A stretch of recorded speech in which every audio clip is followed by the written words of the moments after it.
Welcome to CannaBiz with Canna-Chris. I'm Chris Nanny, also known as Canna-Chris, and today I'm joined by my co-host, Austin Slutsky. And what a great day it is, Chris. Thanks for being on the show, Austin. Today we're going to be talking about business plans, applications, and best practices with a fellow entrepreneur and cannabis consultant. Let's get started. But first, Austin, what's new in cannabis? So we got some big news coming out of the tech world. Facebook is now considering relaxing their restrictions on all of their cannabis-related pages. So what do you mean by that? What was restricted before? So originally they were pretty stringent and had a strict guideline for all those looking to sell marijuana on Facebook. Any sort of accounts on Instagram or their main application in Facebook itself couldn't really post anything related to cannabis or marijuana, any sort of sales, prices, and even cannabis community pages or groups that just were related to it in some sense or another could be completely banned or taken off their website completely. Okay, and so is this a proposal, or are they going through with this right now? It seems like they're going through with it, loosening these restrictions a little bit, just to kind of allow the floodgates to open before they start sending everything on and start really trying to commercialize the process. So at this point, what they're doing is they're basically just allowing companies to list their prices on the site, and that's about it. So I'm sure those community pages probably won't get taken off and banned as much as they were in the past, but you still won't be able to directly buy anything like on their marketplace section. Okay, that's understandable. Also, just because, federal laws, cannabis is still illegal federally, and Facebook is a national or international brand now. So that totally makes sense. But hey, I got something for you right down the street in California. What's over there? So the Bureau of Cannabis Control recently just had a huge crackdown this last week. They had a few raids, and they seized almost $1.3 million in product, and still counting. Wow, $1 million in seized product. So we're not quite sure what they're going to do with it yet, but most likely they're going to follow precedents that have been exemplified in other states like Florida, for example. And in those states, what they do is they normally hold on to the product, and they're going to use it as evidence to prosecute the stores that were unlicensed. And so we're looking at maybe 2 to 4 years of holding on to the product, making sure it gets real moldy and gross, and then they're going to incinerate it. So they're basically going to hold the product until it's no longer usable and then get rid of it completely. Absolutely. And this crackdown in California, just to emphasize, it's on unlicensed businesses that haven't filled out any applications, that aren't regulated. And so I can see why there's a public safety concern from the government's point of view. These products haven't been tested for quality control. We don't exactly know what's in them. But hey, this is a really big Debbie Downer, and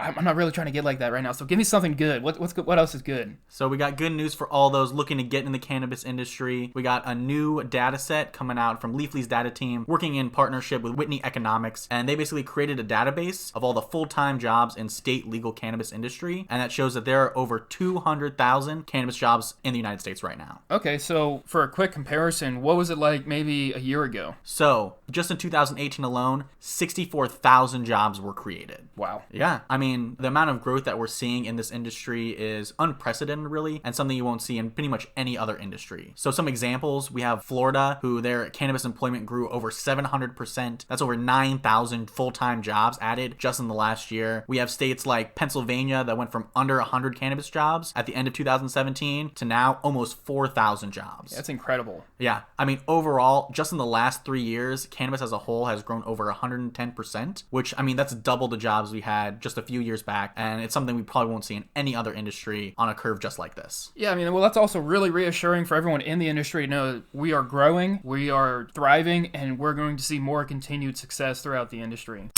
I just want to say thanks for that update real quick, and for all of our listeners out there, make sure to like and subscribe. Up next, we're bringing on a cannabis expert to share some of her secrets on how to write a business plan.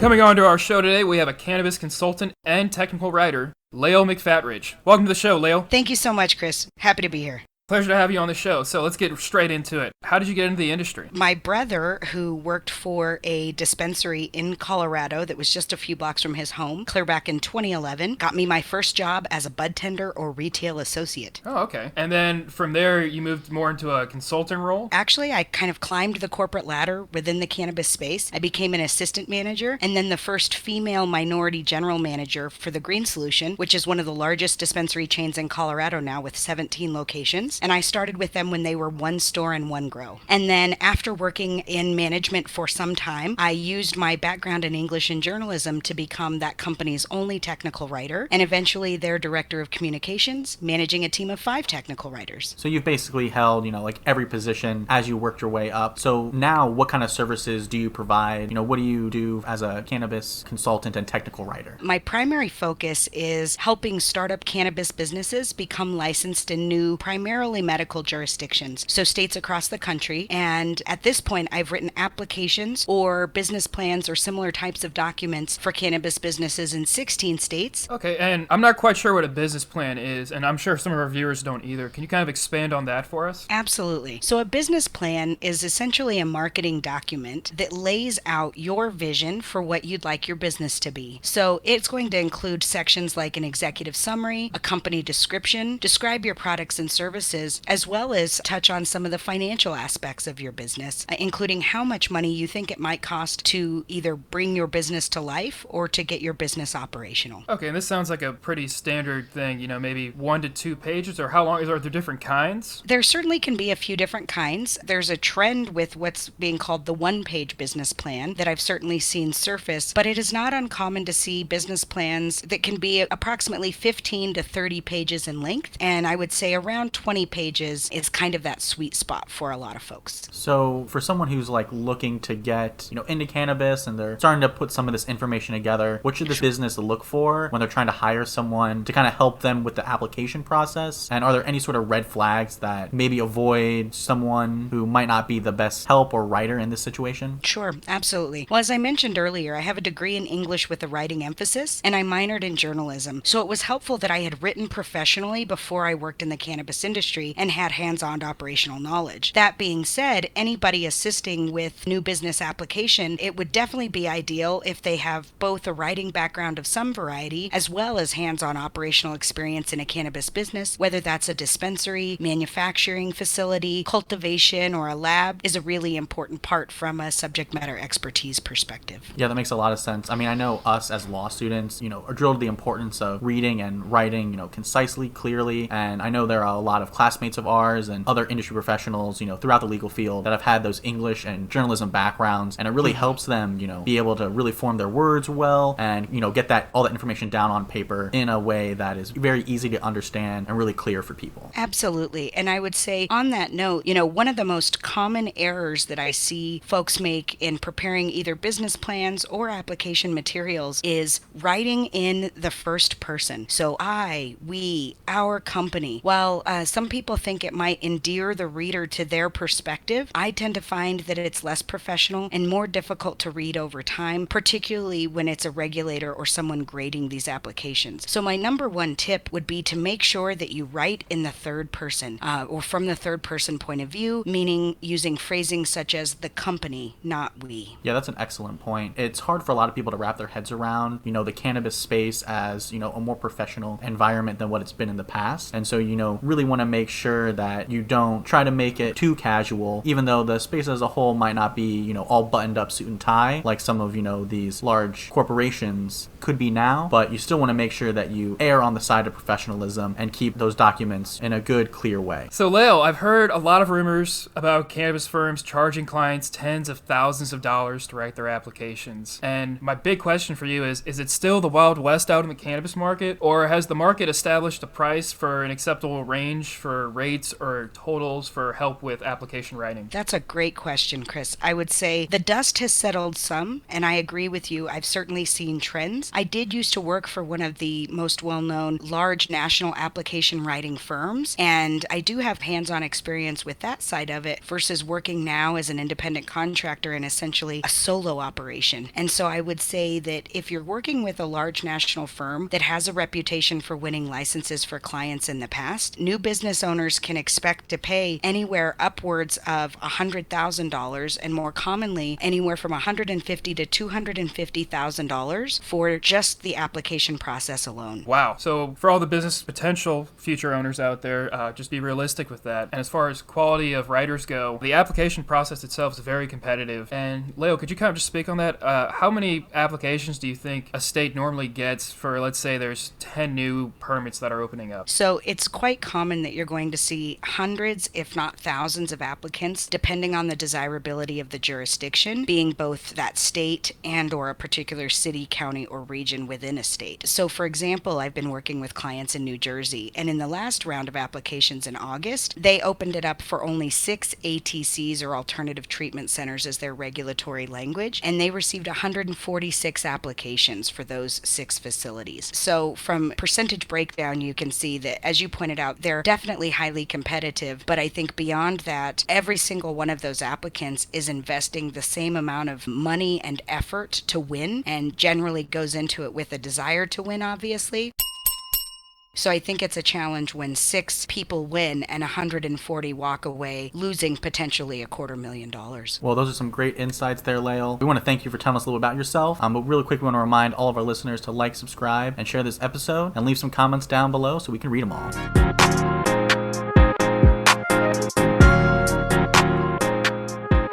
Welcome back to another episode of CannaBiz with Canna-Chris. We are joined by Layle McFatridge, who's going to tell us about business plans and how to get your applications approved. So Layle, to start us off on this segment, how could a stellar business plan help your application score? Well, in some states, they require a business plan as part of the application packet or total kind of application submittal. Although it's important to note that what some states describe as a business plan may have very different requirements for the actual document than a traditional marketing business plan like the type we've been discussing today. So even if a company has put together a 20 or 30 page more traditional business plan, it may or may not meet the state's requirements for a quote business plan as it relates to an application. So something to keep in mind. However, in states that allow you to add supplemental documentation, I think that a really stellar business plan, if there's an opportunity to win business points in that supplemental documentation, can certainly provide a competitive edge over others who may not have one. Okay, and in that regard, let's say that someone hires an experienced tech writer compared to someone who's brand new to the market, maybe a newer business looking to get clients. Can you kind of compare and contrast how someone, let's say, who's been in 16, 15 states and won a few applications, how that's different from someone who's just starting to get into the application writing? Absolutely. Well, I think a lot of people aren't aware that technical writers are in tremendous demand in the cannabis industry, and there are a lot of technical writers who are experienced in, say, documenting software processes. But it's not entirely a universal skill set if they're not familiar with some of the subject matter related to the cannabis industry, the jargon and terminology they may use specifically. There are often a lot of cannabis enthusiasts who are excited to participate in the app writing process, business owners included, but they may not have formal training or education as a writer or as a tech writer. So I would say one of the unique value propositions that I provide to my clients is having both that degree in English and journalism coupled with my operational experience managing dispensaries for the first 4 years of my career, and then again writing applications in 16 states now, and seeing the differences from one state or one city to another certainly helps me to provide the highest level of service to my existing clients and the most competitive application narratives for them. Yeah, that makes a whole lot of sense. I mean, still, being such a new industry, I could see where it's hard to find, that intersection between the experienced technical writing and the background in cannabis. So it's nice to hear that there are at least some people out there that have a bit of both and can offer these services in an expert way that wouldn't be possible just from someone who's a technical writer or just from someone in the cannabis space. Absolutely. And it's worth noting that as I've moved forward in my career, this being my 8th year in cannabis, I'm finding more and more of a need to teach and train others to do the things that I'm really great at to service my clients. So one thing your audience should be aware of is to kind of keep my name forefront in their mind as it relates to potential for licensing training and education as we move forward, because I do think if I can take some budding writers, if you will, under my wing, there's tremendous potential to grow the next generation of technical writers in cannabis. That's good to hear. We talked about a little earlier how, the cannabis space is growing and there are jobs always going to be on the rise, and even our guests are always looking for help out there. And Layle, on that note, the application process itself, you'd be training these writers, these hopeful writers who could get some great knowledge here. What are some key parts of a business plan that you would really emphasize when teaching them? Absolutely. Every great business plan opens usually with an executive summary, which should be steeped in storytelling. You want to appeal to the ethos of the reader. Whether the reader is a regulator scoring in a business application, potential investors, potential lending institutions, or potential business partners or employees even. So with that in mind, I would say that you want to be able to capture your story about the people who make up the company, the vision and the dream that you're bringing to life in those words. So I would say a compelling executive summary really is not just going to talk a little bit about the company description and who individuals are on maybe your executive team, but will really weave it together as a compelling story. Absolutely. So aside from having a great story, it sounds like you really need to know your audience, and it needs to be carefully measured and changed for that specific person or group of readers who will be reading over the application. Absolutely. I would say while you may have a marketing business plan that you provide, like I was saying, to lenders or investors, it certainly may need to be tweaked or adapted for inclusion in your application materials or for presentation to potential employees as your startup business grows. And if you could just highlight some of the differences you've seen across state lines when in this application process. We know you've had some experience working in different states, whether it's, length of them or any sort of big areas that really stick out, in a lot of different states' applications. So I would say one of the things that comes to mind is that the administrative work necessary to succeed is far greater than most people understand. And what I mean by that is just making sure that every document is formatted to meet the state's requirements, saved in a file format such as a PDF or a fillable PDF, or that the documents are properly uploaded to that state's secure website. The way they have you submit the documentation is different in every state. And so really meeting that expectation is the first hurdle to get over to ensure that your application is actually scored. So ensuring that all of that administrative work is clean and buttoned up as possible is a really important part of this, kind of a neat package with a bow on it, even if the content inside varies in quality, which ultimately it will. So that being said, I would focus on the quality of the narrative being very strong, but understanding that if you mess up how the documents are formatted or how you submit them, you might not even get a score. So it is worthwhile to spend time and effort on the administrative support side as well. I think it's also worthwhile to note that the scoring system or scoring rubric from state to state or city to city also varies widely. So in states where you're given, for example, 1,000 points broken out over various sections worth 25 or 50 or 100 points each, I think that you have a lot more flexibility to make minor errors and still score well versus a state that maybe has a 100-point rubric and some sections may only be worth 5 or 10 points because the value of that point is so strong. So even if you have minor errors, if those result in deductions of 1 or 2 points here or there, the impact of that is far greater than on, say, a 1,000-point scale. One last question. I have a hypothetical for you. So, for example, let's say Austin and I want to open up a dispensary in Denver, Colorado. What are some things that we should really focus on when we're developing our business plan before we approach someone to help with the application process? Well, I think anytime you're researching a new jurisdiction to go into, are there licenses available is the first question to ask. There are certainly some places where you may be in between rounds of licensing, or there may be a moratorium on new licensing. So the first question would be, can I get a license in the city or state I'm interested in operating? And if licenses are available, then real estate is your next most important thing. Having site control, locking down your real estate in advance of your application process or during your application process and in advance of licensing is almost always required, but certainly gives you a competitive edge over others without site control. And a big part of that is based on zoning restrictions as well as the setbacks that facility needs to be from institutions like schools or places of worship or playgrounds or childcare centers. So as long as you can find real estate that meets the setback requirements and is zoned and otherwise meets your business's needs, that's the most important thing. So I would say, is the licensing open and available? And if it is, we're really focused on locking down real estate and site control. So once you've gone through those, bits and pieces, kind of building on the last question, when should a business look to be hiring a consultant or a technical writer to finish up that last stage of the process? I would say if you do not have operational experience in the cannabis business, the earlier the better if your consultant is someone like myself that works with clients one-on-one to educate them through the application writing process. So many of the large national firms will be happy for you to pay them $200,000. They'll write licensed narratives, your application narratives, and not really teach you through the process. What makes me different than my competitors is that I want to make sure that that person can meaningfully become operational after they're licensed. So my goal isn't just to win the license, but it's to educate them on what it takes to run that business during that process.